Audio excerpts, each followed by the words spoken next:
नमस्कार। देवरिया की आवाज रेडियो केसरी से प्रस्तुत है स्थानीय हालचाल। पहले मुख्य हालचाल। रक्षाबंधन की तैयारी पूरी, दिन भर बांधी जाएगी राखी। मुख्यमंत्री के कार्यक्रम का डीआईजी और जिला पदाधिकारी ने किया निरीक्षण। किशोर पुलिस इकाई को लेकर की गई बैठक। 4 सितंबर तक होगा आईटीआई में प्रवेश। पेड़ से लटका मिला एक युवक का संदिग्ध परिस्थितियों में शव। स्थानीय हालचाल के इस अंक के साथ मैं निकेत मिश्र। अब हालचाल विस्तार से। शुक्रवार को पूरे जनपद में धूमधाम से रक्षाबंधन का त्योहार मनाया जाएगा। इस दौरान सभी तैयारियां पूरी हो गई हैं। सभी बहनों ने अपने भाइयों के लिए राखियों की खरीदारी जमकर और दिल खोल कर की है। बाजारों में काफी रौनक दिखाई दी। देर शाम तक बहनें अपने भाइयों के लिए राखियां और मिठाई, साड़ी, कपड़े इत्यादि भी उपहारों की दुकानों पर खरीदे गए। इस दौरान काफी भीड़ दिखाई दी। विशेष रूप से महिलाएं भाइयों के लिए सुंदर राखियां और विभिन्न प्रकार के उपहार खरीदने में व्यस्त दिखीं। तो वहीं इस बार बहनों के लिए एक और खास बात यह है कि राखी बांधने के दिन भद्रा का साया नहीं रहेगा। ऐसे में पूरे दिन रक्षाबंधन मनाने और भाई की कलाई पर रक्षा सूत्र बांधने की राह खुली रहेगी। इसी दिन खंड चंद्र ग्रहण भी लग रहा है, लेकिन ज्योतिषाचार्यों के अनुसार भारत में यह ग्रहण दिखाई नहीं देगा। इसलिए भारत में इसका सूतक काल मान्य नहीं होगा और धार्मिक तथा मांगलिक कार्यों पर भी इसका कोई रोक नहीं रहेगा। ज्योतिषाचार्यों के अनुसार इस बार रक्षाबंधन भद्रा से मुक्त हुआ है।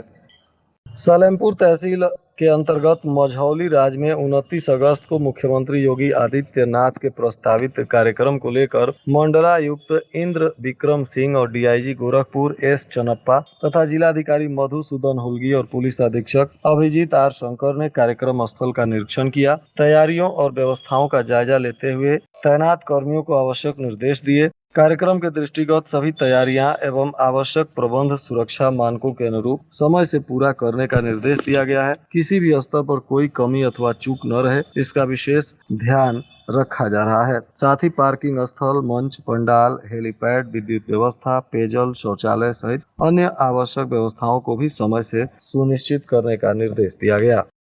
राजकीय औद्योगिक प्रशिक्षण संस्थान के प्रधानाचार्य के राम ने बताया कि जनपद के राजकीय औद्योगिक प्रशिक्षण संस्थान में 2026 के प्रवेश के लिए प्रथम चरण का चयन परिणाम वेबसाइट पर घोषित कर दिया गया है। चयनित अभ्यर्थी अपना चयन पत्र प्राप्त कर 27 अगस्त से 4 सितंबर तक प्रवेश ले सकते हैं। अवकाश के दिनों में भी प्रवेश की प्रक्रिया जारी रहेगी। पुलिस लाइन के मनोरंजन कक्ष में विशेष किशोर पुलिस इकाई की मासिक समीक्षा बैठक हुई। इसकी अध्यक्षता दिनेश कुमार श्रम प्रवर्तन अधिकारी के द्वारा किया गया। बैठक का संचालन जयप्रकाश तिवारी संरक्षण अधिकारी बाल संरक्षण इकाई के द्वारा किया गया। इस दौरान श्रम विभाग की जन कल्याणकारी योजनाओं, श्रमिक पंजीकरण और विभिन्न लाभप्रद योजनाओं के बारे में जानकारी दी गई तथा जनपद को 2027 तक बाल श्रम मुक्त बनाए जाने के लिए सरकार की महत्वाकांक्षी योजनाओं के बारे में भी बताया गया। इसका संचालन करते हुए श्री तिवारी ने कहा कि दहेज प्रतिषेध अधिनियम, नशा मुक्ति एवं बाल श्रम को सम्मिलित कर उक्त कानूनों और प्रावधानों एवं उपायों के बारे में लोगों को जागरूक भी किया जा रहा है।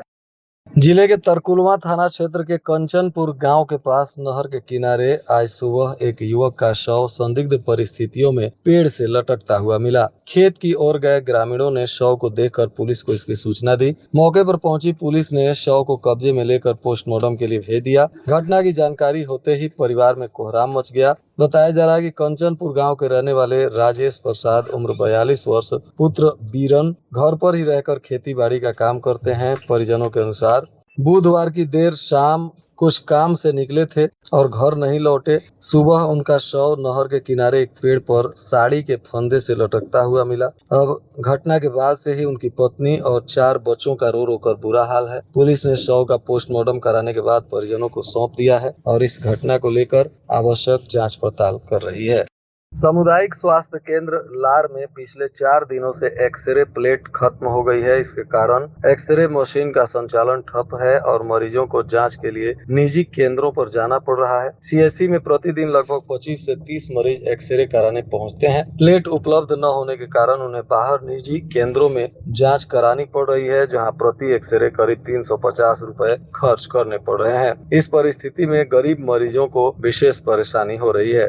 उप जिलाधिकारी सलेमपुर क्षितिज द्विवेदी ने बताया कि वीर बहादुर सिंह पुत्र राजा सिंह निवासी ग्राम चूरिया तहसील सलेमपुर के कतिपय स्तरों पर प्रस्तावित वीडियो के संबंध में जांच तहसीलदार सलेमपुर के द्वारा की गई। जांच आख्या के अनुसार ग्राम चूरिया तप्पा बलिया अराजी संख्या 663 जो संघटक अराजी है, इसमें अभिलेख में आबादी वर्ग के खाते की भूमि है, जिसमें कब्जे को लेकर विवाद प्रकरण के कारण आपसी सहमति के आधार पर नायब तहसीलदार की अध्यक्षता में राजस्व टीम के द्वारा निस्तारण करने का प्रयास किया गया, परंतु पक्षों में सहमति न बन पाने के कारण इसका निस्तारण न हो सका।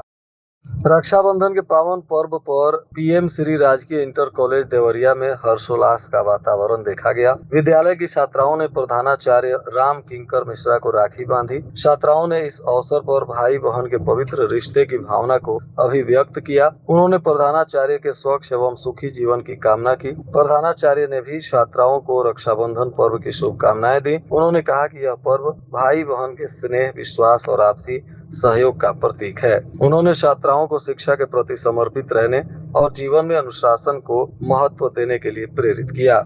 रामपुर कारखाना थाने में भी एकल अभियान से जुड़ी महिलाओं ने रक्षाबंधन के अवसर पर पुलिस कर्मियों को राखी बांधी। इस दौरान महिलाओं ने पुलिस कर्मियों के लंबी उम्र और सुरक्षा की कामना की। आज सुबह रामपुर कारखाना थाना परिसर में उत्साह जैसा माहौल भी देखा गया। एकल अभियान ग्राम संगठन महिला विभाग की कई महिलाएं रंग बिरंगी राखियों के साथ थाने पहुंची और पुलिस के कई पदाधिकारियों और पुलिस कर्मियों को राखी बांधते हुए उन्हें मिठाई खिलाई और आरती उतारकर उनके लंबी आयु की कामना भी की। देवरिया में देव भाषा सेवी ब्राह्मण कल्याण परिषद ने ब्राह्मण छात्रावास की आधारशिला रखी। लंबे समय से आर्थिक संघर्ष के बाद यह पूजन कार्यक्रम मंत्रोच्चारण के साथ संपन्न हुआ। इस अवसर पर डॉक्टर मधुसूदन मणि त्रिपाठी की अध्यक्षता में विद्वानों की एक गोष्ठी का आयोजन हुआ, जिसमें संस्कृत दिवस मनाने की योजना पर चर्चा हुई। गोष्ठी को संबोधित करते हुए पूर्व प्राचार्य पंडित भरत उपाध्याय ने कहा कि संस्कृत भारतीय भाषाओं की जननी और ज्ञान की भाषा है। इसकी परंपरा किसी एक धर्म संप्रदाय या देवता तक सीमित नहीं रही, बल्कि यह संपूर्ण भारतीय उपमहाद्वीप की ज्ञान परंपरा की संवाहक रही है। उन्होंने बताया कि इस बार 28 अगस्त को श्रावण मास की पूर्णिमा यानी रक्षाबंधन के अवसर पर संस्कृत दिवस मनाया जाएगा। बरियारपुर थाना क्षेत्र के घटैला चैती गांव में आज दोपहर 1 बजे युवक की करंट लगने से मौत हो गई। 25 वर्षीय युवक टेबल फैन चालू करते समय करंट के चपेट में आ गया। परिजन तत्काल उसे महर्षि देवराहा बाबा मेडिकल कॉलेज लेकर गए, जहां डॉक्टरों ने मृत घोषित कर दिया। बताया जा रहा है कि मृतक घटैली चैती गांव निवासी भुआल यादव उम्र 25 वर्ष पुत्र स्वर्गीय राम केवल यादव था, जो घर में ही टेबल फैन लगा रहा था। इसी दौरान करंट लग गया और इसके बाद उनकी मौत हो गई। घटना के बाद से परिजनों में कोहरा मचा हुआ है। पथरदेवा स्थित आरोही हॉस्पिटल में उपचार के बाद 27 वर्षीय महिला की हालत बिगड़ने और बीआरडी मेडिकल कॉलेज रेफर करने के बाद मौत के मामले में परिजनों ने हॉस्पिटल में उपचार के दौरान लापरवाही का आरोप लगाया। पथरदेवा क्षेत्र की सिरवनिया ग्राम सभा निवासी जसबीर पत्नी राजीव कुमार का आरोही हॉस्पिटल में अबॉर्शन हुआ था। परिजनों के अनुसार इसके कुछ दिनों बाद महिला की तबीयत खराब होने लगी। परेशानी बढ़ने पर परिजन उसे दोबारा निजी हॉस्पिटल लेकर पहुंचे। बताया जा रहा है कि महिला की स्थिति गंभीर देखते हुए मेडिकल कॉलेज रेफर किया गया था और वहां इलाज के दौरान महिला की मौत हो गई। अब परिजन डॉक्टर पर लापरवाही का आरोप लगा रहे हैं। इधर एकौना थाना क्षेत्र के नीवा गांव में भी एक बिजली का काम करते समय युवक को करंट लग गया, जिससे इसकी मौत हो गई। बताया जा रहा है कि मृतक नीवा गांव निवासी कमलेश पासवान उम्र 28 वर्ष पुत्र कन्हैया लाल पासवान है। कमलेश गांव के सुभाष गुप्ता के घर बिजली का काम कर रहा था। इसी दौरान अचानक करंट के चपेट में आ गया, जिससे गंभीर रूप से झुलस गया। परिजन उसे तत्काल हॉस्पिटल लेकर पहुंचे, जहां डॉक्टरों ने मृत घोषित कर दिया। घटना के बाद से ही मृतक के परिजनों में कोहरा मचा हुआ है। महाराजा अग्रसेन इंटर कॉलेज में जनपदीय माध्यमिक विद्यालय भारोत्तोलन प्रतियोगिता हुई। बताया जा रहा है कि इस प्रतियोगिता में विभिन्न भार वर्गों के खिलाड़ियों ने अपनी ताकत और प्रतिभा का प्रदर्शन किया। 17 वर्षीय बालक वर्ग के 56 किलोग्राम भार वर्ग में राहुल गुप्ता ने प्रथम, अभिषेक चौरसिया ने द्वितीय, प्रियांशु यादव ने तृतीय स्थान हासिल किया। 65 किलोग्राम वर्ग में शौर्य प्रताप सिंह प्रथम रहे। 19 वर्षीय बालक वर्ग में आकाश शर्मा ने प्रथम और हरिओम मणि ने द्वितीय स्थान प्राप्त किया। 75 किलोग्राम भार वर्ग में शिवम शर्मा ने पहला और विवेक गुप्ता ने दूसरा स्थान हासिल किया। खिलाड़ियों ने मुकाबले के दौरान अपनी तकनीक और दमखम का भी प्रदर्शन किया। इसमें बेहतर प्रदर्शन करने वाले खिलाड़ियों को सम्मानित किया गया।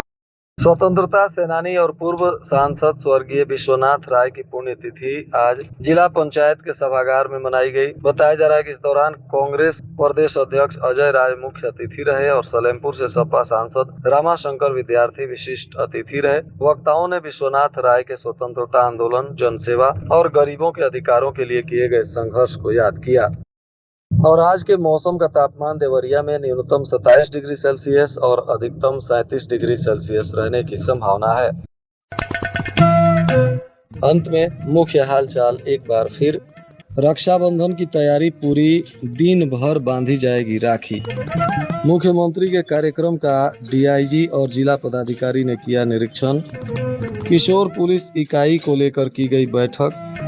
4 सितंबर तक होगा आईटीआई में प्रवेश। पेड़ से लटका मिला एक युवक का संदिग्ध परिस्थितियों में शव। इसके साथ ही रेडियो केसरी से प्रसारित स्थानीय हालचाल का यह अंक समाप्त हुआ। नमस्कार।